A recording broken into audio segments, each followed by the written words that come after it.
ہمارے چینل سے جڑنے کے لیے یوٹیوب پر پرویز علامہ شفیع چینل کو سبسکرائب کریں، بیل آئیکن بٹن کو دبائیں اور لائک بھی کریں، ضرور کریں۔ ہمارے چینل پہلے آپ میڈیٹر کو یہ کہہ دیتے ہیں، پیغام لانے والے کو یہ کہہ دیتے ہیں کہ وہ کس استطاعت کی ہے، کیا دے سکتا ہے، کیا نہیں دے سکتا ہے۔ پہلے آپ ساری معلومات کر لیتے ہیں، تب اپنے بیٹے کے لیے نکاح کا پیغام دیتے ہیں۔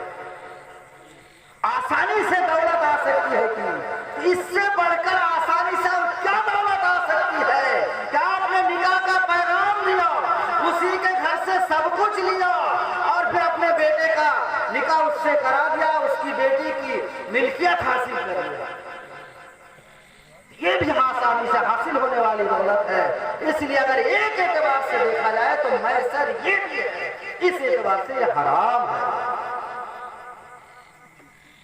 لہذا ایسی چیزوں سے ہمیں، لیکن اگر دیکھیں گے اس سے بڑھ کر ذلیل کام اور کوئی ہے بھی نہیں، ذلت والا کام اور ہے بھی نہیں۔ آج جو لوگ اپنے بیٹے کی شادی کرائے ہیں، اپنے بھائیوں کی شادی کرائے ہیں، اپنے رشتہ داروں کی شادی کرائے ہیں، ان کو تجربہ ہوگا، تجربہ سے آپ پوچھیں تو یہ رشوت، یہ کہتے ہیں ڈیمانڈ کے دیتے، انگریزی نام دیا گیا فیشن کے طریقے پر، بڑا خوبصورت نام، تو یہ رشوت لی جاتی ہے ایک طرح سے، یہ جو حرام پیسہ لیا جاتا ہے۔ تو ایک تو سب سے بڑی تذلیل یہ ہوتی ہے کہ آپ گویا کہ ایک اسٹینڈرڈ طریقے سے بھیک مانگنے جاتے ہیں۔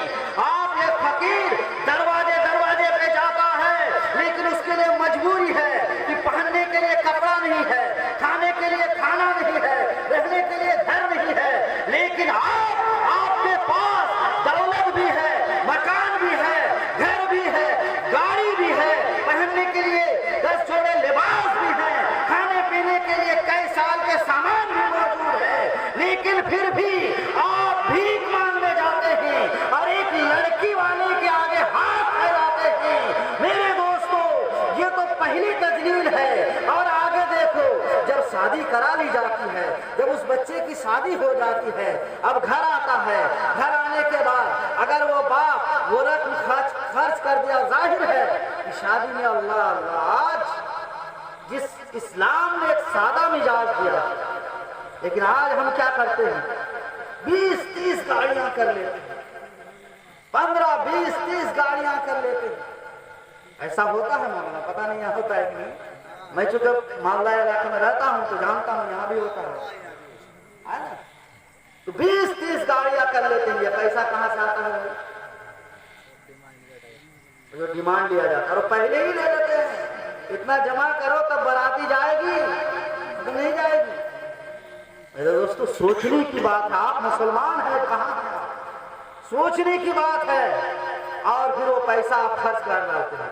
اب باپ کی دوسری تجلیل شروع ہوتی ہے، جو ہی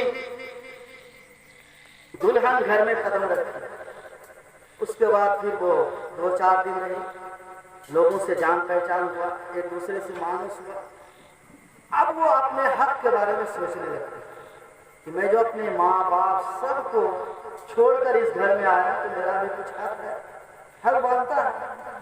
اب جب اس کو اپنے حقوق کا پتہ چل جاتا ہے تو اب وہ شوہر کو کہتی ہے کہ میرے باپ نے جو پیسہ دیا وہ پیسہ کیا ہے؟ آپ کے باپ کو خرچ کرنے کے لیے نہیں دیا تھا، وہ آپ کو دیا تھا، آپ کے باپ کو خرچ کرنے کے لیے نہیں دیا تھا۔ اب جب بیوی کی تانا سنتی ہے، ماڈرن زمانہ ہے، اب صبح وہ بیٹا تن جاتا ہے، میرا اتنا پیسہ کیا ہوا، حساب لائی۔ اب وہاں باپ کہتا بیٹا نافرمان ہو گیا، پھر وہیں سے جنگ شروع ہو جاتی ہے اور اختلاف ہو جاتا ہے۔ اور وہ گھر، جس گھر میں شادی سے پہلے خوشیاں ہوتی تھی، باپ بیٹے سے محبت کرتے تھے، ماں بیٹے سے محبت کرتی تھی، باپ اپنے آنکھوں کا تارا سمجھتا تھا اس بیٹے کو، ماں اپنا دلارا سمجھتا تھا، پھر وہ آنکھوں کا کانٹا بن چکا ہوتا ہے اور ایک دوسرے کے جان کے دشمن ہو جاتے ہیں اور ایک دوسرے کو فحش باتیں کہتے ہوئے۔ یہ پریکٹیکلی باتیں میں بتا رہا ہوں جو ہو کی بنیاد کیا ہے؟ وہ دولت جو اپنے بیٹے کے لیے، بیٹا نے ہاتھ نہیں بڑھایا، آپ نے بھیک مانگا، آپ نے اسٹینڈرڈ طریقے سے بھیک مانگا، اور کل جا کر وہی بیٹا جو شادی سے پہلے آپ کا قدم چوما کرتا تھا، آپ سے نظر ملا کر باتیں نہیں کرتا تھا، آپ سے اونچی زبان میں بولنے کی طاقت نہیں رکھتا تھا، آج وہی بیٹا آپ پر لاٹھی اٹھاتا ہے، آج وہی بیٹا آپ کو گھر سے نکالنے کے ڈر پہ ہو جاتا ہے، آج وہی بیٹا آپ کو فحش باتیں سناتا ہے، آپ کو تانے دیتا ہے، آپ کو بری بری باتیں کہتا ہے۔ آخر اس کی وجہ کیا ہے؟ اس کی وجہ وہی بنیاد ہے کہ آپ نے ایک غلط راستے کو چنا، شریعت کو چھوڑ کر غلط طریقے کو اپنایا، جس کی وجہ سے دنیا ہی میں آپ کے لیے اللہ تعالیٰ نے گویا کہ ایک طرح سے جہنم بنا دیا آپ کو۔ طریقے مصطفیٰ کو چھوڑنا ہے وجہ برباد۔ کسی شاعر نے کہا ہے ایسی ہی چیزوں کی منظر کشی کی ہے کہ طریقہ مصطفیٰ کو چھوڑنا ہے وجہ بربادی، اسی سے ہوئی قوم بے اقتدار اپنی، اسی سے ہوئی قوم بے اقتدار اپنی۔ میرے دوستو ایک بات شریف پڑھی، اللہم صلی علی سیدنا مولانا محمد بارک وسلم، صلاۃ و سلام علیک رسول اللہ وعلی آلہ وصحبہ اجمعین۔ میں عرض کر رہا تھا کہ نکاح کے بارے میں جو آج طریقہ چونکہ بات آ گئی، اب یہ ہے کہ نکاح کی محفل ہے۔ نکاح ہے کیا چیز؟ ہم نے بتایا کہ نکاح دو خاندان کے جوڑنے کا نام ہے۔ گھر میں کھانا، نکاح شادی خانہ آبادی بولتے ہیں نا آپ لوگ، اس کا مطلب بھی سمجھتے ہیں۔ کاش اگر یہ مطلب دل میں اتر گیا ہوتا تو آج یہ نہیں ہوتا جو حالات ہیں۔ شادی خانہ آبادی کا مطلب شادی کے معنی خوشی، خانہ معنی گھر، آبادی معنی آباد کرنا۔ لیکن آج اس کا الٹا ہوتا ہے، کیا ہوتا ہے؟ گھر بگڑ جاتا ہے، گھر کا نقشہ چینج ہو جاتا ہے۔ تمہارے کہا شادی کے معنی ایک خاندان کو دوسرے خاندان سے جوڑنا، اس کا مطلب آئیے شادی کیا چیز ہے، اس کی فضیلت کیا ہے، ہمیں شریعت نے کیسی شادی کے کس رواج کو اپنانے کا طریقہ دیا۔ تو میرے دوستوں میں بتاتا چلوں، ہمارے اسلاف کی سیرت آپ کے سامنے موجود ہے۔ اللہ کے نبی صلی اللہ علیہ وسلم فرماتے ہیں النکاح من سنتی فمن رغب عن سنتی فلیس منی، کہ نکاح میری سنت ہے، نکاح میرا طریقہ ہے، نکاح میری سنت ہے، تو جو شخص نکاح سے پھرا، نکاح سے انحراف کیا، وہ میرے طریقے پر نہیں۔ اور اللہ کے نبی صلی اللہ علیہ وسلم کی حدیث ہے، حدیث کی نکاح کی فضیلت کو بیان کرتے ہوئے اللہ کے نبی صلی اللہ علیہ وسلم نے فرمایا ہے کہ جو شخص نکاح والا ہوتا ہے، شادی شدہ ہوتا ہے، تو وہ شخص کے مقابلے میں وہ شخص جو اب تک شادی نہیں کیا ہوا ہوتا ہے، اب تک نکاح نہیں کیا ہوتا ہے، اب تک انہوں نے شادی نہیں کی ہے، اب تک انہوں نے نکاح نہیں کیا ہے، تو ایسا شخص کا ایمان نکاح والے شخص کے ایمان کے مقابلے میں آدھا ہے۔ اللہ کے نبی صلی اللہ علیہ وسلم فرماتے ہیں۔ آؤ میں بتاتا چلوں کہ نکاح کا طریقہ کیا تھا اللہ کے رسول کے زمانے میں۔ تو حضرت فاطمہ کی نکاح آپ بارہا علماء سے سنتے ہیں کہ ان کو اللہ کے رسول صلی اللہ علیہ وسلم نے کتنے سادے انداز میں آپ نے نکاح دیا۔ خود اللہ کے رسول صلی اللہ علیہ وسلم کے نکاح آپ بتائیں، حضرت اللہ کے نبی صلی اللہ علیہ وسلم ام المومنین حضرت زینب بنت جہش رضی اللہ تعالی عنہا، حضرت زینب بنت جہش رضی اللہ تعالی عنہا سے حج کے موقع پر مکہ میں نکاح فرماتے ہیں، اور پھر شب وروثی ہوتی ہے۔ شب وروثی ہونے کے بعد نکاح کے وقت چند لوگ موجود ہوتے ہیں، چند لوگ موجود ہونے کے بعد پھر اب کیا ہوتا ہے کہ نکاح خانی ہو جاتی ہے، اور اس کے بعد شب وروثی ہوتی ہے۔ شب وروثی کے بعد پھر صبح اٹھتے ہیں اور آپ لوگوں کو دعوت ولیمہ کے طور پر، دعوت ولیمہ کرنا یہ سنت ہے، دعوت ولیمہ کرنا یہ سنت ہے۔ اللہ کے نبی صلی اللہ علیہ وسلم نے آپ صبح اٹھتے ہیں اور پھر مالیدہ تیار کرتے ہیں۔ مالیدہ کیا؟ یہ کھجور اور جو اور کہتے ہیں کہ پنیر اور سرکہ وغیرہ، اور اس میں جو ہے کہتے ہیں کہ گھی ڈال دی جاتی ہے، اس کے بعد اس کو بنایا جاتا ہے۔ معاملہ تیار کرتے ہیں اور صحابہ اکرام کی دعوت کرتے ہیں اور پھر وہ کھانا آپ کھلاتے ہیں. سبحان اللہ. اتنا سادہ طریقہ. اور یہ نہیں کہا زینب کے گھر والوں کو اللہ کے رسول صلی اللہ علیہ وسلم نے کہ تم کہتے ہیں کہ ہمارے طرف سے اتنی بارات آئے گی تو اس کے کھانے کا انتظام کرنا ہے, اتنے لوگ آئیں گے تو اس کی مہمانداری کرنی ہے. سنو میرے دوستو, شادی کے موقع پر وہ عورت جس کی آپ تذلیل کرتے ہیں, وہ عورت جس کو آپ اپنے گھر کی باندھی سمجھتے ہیں, وہ عورت جس کو آپ نکاح کر کے لانے کے لیے اس کے گھر والوں پر طرح طرح کی دباؤ ڈالتے ہیں, میرے دوستو اس عورت کے لیے اللہ تعالیٰ نے اور اللہ کے رسول نے شریعت نے کتنا آسان راستہ دیا ہے کہ آپ جب باراتی لے کر جائیں تو اس کے لیے اس کو نہ کھانا کھلانا سنت ہے اور نہ کھانا سنت ہے, کچھ نہیں ہے. نکاح کے دن کھانا پینا کوئی سنت نہیں ہے. اگر نکاح کا دن ہے آپ خوشی میں کھلا دیں تو یہ آپ کے لیے اچھی بات ہے, ورنہ یہ سنت نہیں, اپنا ثواب کا کام ہے. ہاں سنت کیا ہے؟ نکاح کے دوسرے دن یا تیسرے دن جب کہتے ہیں کہ نکاح کر کے لے جائے اور دلہا جس نے نکاح کیا ہے تو اس کو اللہ کی نعمت ملی ہے, بیوی ملی ہے, اس لیے شکرانے کے طور پر وہ دعوت ولیمہ کرے. تو یہ شریعت نے طریقہ بتایا. خرچ کس کے لیے بھائی؟ مرد کے لیے ہے. کیا عورت کو خرچ کرنے کے لیے کہا؟ عورت کے گھر والوں کو نہیں کہا ہے, یہ شریعت کا طریقہ ہے. آگے آؤ. اور پھر اللہ کے رسول صلی اللہ علیہ وسلم نے فرمایا وہ عورت جس کی آج آپ طرح طرح کی تجلیل کرتے ہیں, کبھی ڈیمانڈ کر کے, کبھی نکاح کا پیغام نہ دے کر کے, دولت نہ ہونے کی وجہ سے, لیکن ایسی عورت کو اللہ کے رسول نے کیا مقام دیا, اللہ تبارک و تعالیٰ نے کیا مقام دیا. ارے عورت تو وہ ذات ہے, کیا اسلام نے جو عورت کو مقام دیا ہے, عورت وہ ذات ہے کہ جب وہ بچی رہتی ہے تو وہ بھی مرد کے لیے جنت کا سبب ہے. وہی عورت جب جوان ہوتی ہے اور کسی کی بیوی بنتی ہے تو وہ شوہر کے لیے جنت کا سبب ہے. وہی عورت جب ماں بنتی ہے تو ان کے قدموں کے نیچے بیٹے کی جنت ہوتی ہے, مرد کی جنت. آپ کہیں گے جب بچی ہے تو مرد کے لیے جنت کا سبب کیسے؟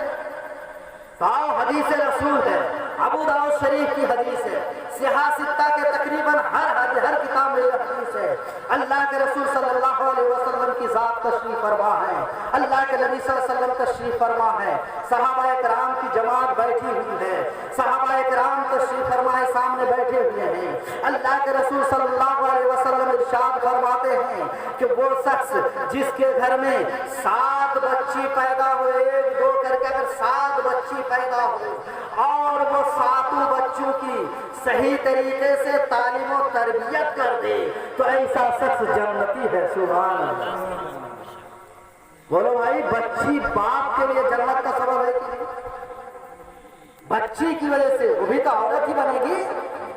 اس عورت کی وجہ سے مرد کہاں ہو, انسان کہاں ہو جس عورت کو آپ گھر کا غلام باندھی سمجھ رہے ہو, جس عورت کو آپ قدم کا دھول سمجھ رہے ہو, اس عورت کے ساتھ برے برتاؤ کر رہے ہو, کبھی تو ڈیمانڈ مانگ کر اس کے ماں باپ سے, تو کبھی رشوت لے کر, تو کبھی گھر جا کر طرح طرح کی مظالم ڈال کر, لیکن شریعت نے, اسلام نے اسے کیا مقام دیا ہے کہ جب وہ بچی ہے تو باپ کے لیے جنت کا سبب ہے.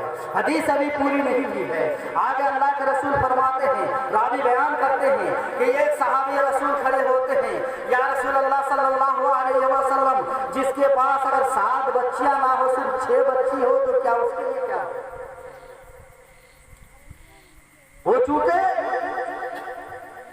شریعت کے ماننے والے تھے, اگر تھوڑا سا بھی ثواب ملنے کا کہیں امکان رہتا تو صحابہ کرام دوڑ کر, جیسے کہ آج ہم اور آپ ریلیف لینے کے لیے دوڑ پڑتے ہیں, فری میں اگر زہر بھی مل جائے تو دوڑتے ہیں. تو ویسے صحابہ کرام دینی باتوں کو لینے کے لیے, ثواب حاصل کرنے کے لیے ہر ممکن کام کر رہے تھے. تو ایک صحابی کھڑے ہوتے ہیں, کہتے یا رسول اللہ اگر 6 ہو تو کیا ہوگا؟ اللہ کے رسول صلی اللہ علیہ وسلم فرماتے ہیں کہ اگر اس نے 6 بچی کی صحیح طریقے سے تعلیم و تربیت کی تو ایسی صورت میں وہ بھی جنتی ہے۔ ایک صاحب رسول کھڑے ہوتے ہیں، یا رسول اللہ صلی اللہ علیہ وسلم کسی کو اگر 6 بچی نہ ہو 5 ہی ہو۔ اللہ کے رسول فرماتے ہیں کہ وہ شخص جس کی 6 بچی نہ ہو اگر 5 بچی ہو اور اس کی انہوں نے صحیح طریقے سے تعلیم و تربیت کی تو وہ شخص بھی جنتی ہے۔ سبحان اللہ۔ اسی طرح سے لمبی حدیث ہے، آخر میں 2 تک پہنچ جاتے ہیں۔ ایک شخص کھڑا ہوتا ہے اور کہتا ہے یا رسول اللہ، عرض کرتے ہیں یا رسول اللہ صلی اللہ علیہ وسلم اگر کوئی انسان ایسا ہو جس کے یہاں صرف 2 ہی بچی پیدا ہوئی ہو اور وہ ان دونوں بچی تو وہ کیا کرے گا؟ کیا وہ جنت کا مستحق ہوگا؟ اللہ کے نبی صلی اللہ علیہ وسلم ارشاد فرماتے ہیں کہ اگر جس کے یہاں 2 بچی پیدا ہوئی اور ان دونوں بچی کی اگر صحیح طریقے سے انہوں نے تعلیم و تربیت کی تو ایسی صورت میں ایسے شخص بھی جنتی ہے۔ اب پھر صحابہ ایک والے کہاں پیچھے رہنے والے تھے؟ اب سوچے ایک والے سوچے کہ ہم لوگ کھڑے ہیں، ایک صحابی رسول کھڑے ہوتے ہیں اور عرض کرتے ہیں یا رسول اللہ صلی اللہ علیہ وسلم اگر کوئی شخص ایسا ہو کہ جس کی 1 بچی ہو تو اس کا کیا ہوگا؟ اللہ کے نبی صلی اللہ علیہ وسلم ارشاد فرماتے ہیں کہ سنو اگر کسی کا 1 بچی بھی پیدا ہو اور صحیح طریقے سے اس کی تعلیم و تربیت کر دے تو ایسی صورت میں وہ شخص بھی جنت کے مستحق ہے۔ نعرہ تکبیر، نعرہ رسالت، طریقہ مصطفیٰ، علماء اہل سنت، سبحان اللہ سبحان اللہ۔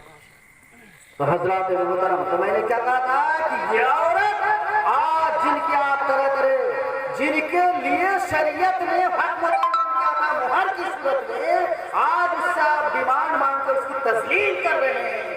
شریعت نے ان کو آپ کے لیے جنت کا سبب بنایا ہے، ان کو آپ کے لیے جنت کا سبب بنایا ہے۔ آج آپ نے جب عورت 1 بچی رہتی ہے تو باپ کے لیے جنت کا سبب ہے، اور وہی عورت جب جوان ہو جاتی ہے اس کی شادی ہو جاتی ہے تو ایسی صورت میں وہی عورت شوہر کے لیے جنت کا سبب ہے۔ میرے دوستو آؤ میں بتا دوں کیسے جنت کا سبب ہے، آؤ میں بتا دوں کہ اللہ کے نبی صلی اللہ علیہ وسلم فرماتے ہیں کہ اگر کوئی مرد جہاں ماں کا ذکر آیا ہے تو بیوی کا بھی ذکر آیا ہے۔ اللہ کے نبی صلی اللہ علیہ وسلم فرماتے ہیں کہ اگر کوئی صالحہ عورت ہو اور صالح مرد ہو اور اس سے محبت کرتا ہو ایک دوسرے سے، اور بیوی سے محبت ہونی بھی چاہیے، لیکن آج زمانہ الٹا بھی ہے، حالانکہ یہ بھی رواج کے خلاف ہے۔ ایک گھر کو شانتی رکھنے کے لیے، ایک گھر کو آباد رکھنے کے لیے میاں بیوی میں محبت بھی ضروری ہے، لیکن بہت ساری عورتوں کی عادت ہوتی ہے کہ بیٹا اگر بیوی کو بہت زیادہ چاہنے لگے تو ان کو شک ہوتا ہے ماں کو کہ شاید میری محبت میں کمی ہو گئی۔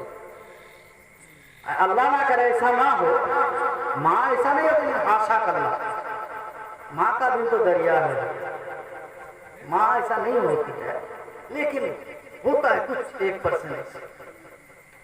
تو میرے دوستو محبت ہونی چاہیے، جائز محبت۔ اگر وہ صالحہ بیوی ہے اور اس بیوی کے طرف وہ مرد مسکرا کر ایک بار اگر اس کو محبت کی نظر سے دیکھ لے تو ایسی صورت میں شوہر بھی جنتی ہے۔ محبت کی نظر میں بیوی، تو بیوی جب بیوی رہے تو بھی مرد کے لیے جنت کا سبب ہے۔ وہی عورت جب ماں بنتی ہے میرے دوستو تو اس مرد کے لیے آپ دوسرے مرد کے لیے ان کے قدموں کے نیچے جنت ہے میرے دوستو۔ آج یہ عورت ہے، شریعت نے ان کو یہ مقام دیا ہے، لیکن آج ہم اور آپ کیا کر رہے ہیں، ہمارا سماج کیا کر رہا ہے، اس عورت کو کہاں لے جا کر دیکھ رہے ہیں۔ لیکن اس کے ذمہ دار ہمارے ہر طبقہ ہے، کچھ عورتیں بھی ہیں اس کے ذمہ دار۔ لیکن میرے دوستو آج بھی اگر ہم چاہیں، بالخصوص ہمارا نوجوان چاہیں، لیکن بڑے افسوس کی بات ہے کہ شاید نوجوان بہت کم ہی ہے، اور اسی وجہ سے ایسے محفل میں جب نوجوان نہیں پہنچیں گے دینی محفل میں